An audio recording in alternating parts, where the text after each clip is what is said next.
Pompeo, U.S. to lift restrictions on contacts with Taiwan. The U.S. is lifting long-standing restrictions on contacts between American and Taiwanese officials, Secretary of State Mike Pompeo says. The self-imposed restrictions were introduced decades ago to appease the mainland Chinese government, which lays claim to the island, the U.S. State Department said in a statement.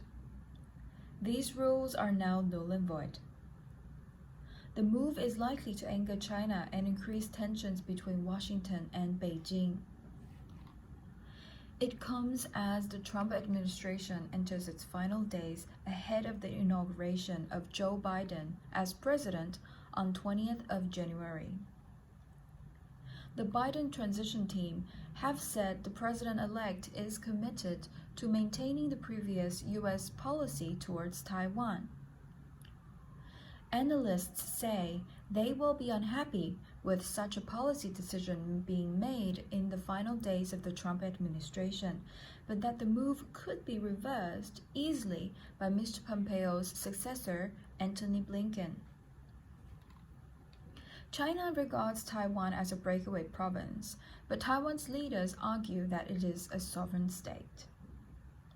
Relations between the two are frayed, and there is a constant threat of a violent flare-up that could drag in the U.S., an ally of Taiwan.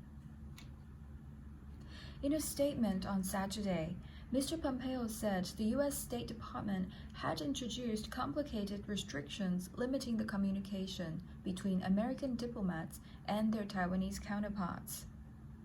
Today I am announcing that I am lifting all of these self-imposed restrictions, he said. Today's statement recognizes that the U.S.-Taiwan relationship need not and should not be shackled by self-imposed restrictions of our permanent bureaucracy. He added that Taiwan was a vibrant democracy and a reliable U.S. partner, and that the restrictions were no longer valid. Following the announcement, Taiwan Foreign Minister Joseph Wu thanked Mr. Pompeo, saying he was grateful.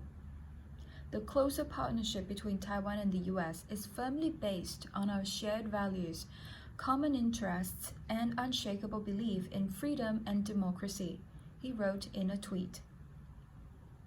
Last August, U.S. Health and Human Services Secretary Alex Azar became the highest-ranking U.S. politician to hold meetings on the island for decades.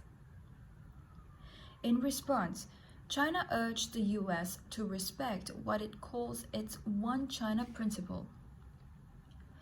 The U.S. also sells arms to Taiwan, though it does not have a formal defense treaty with the country, as it does with Japan, South Korea, and Philippines.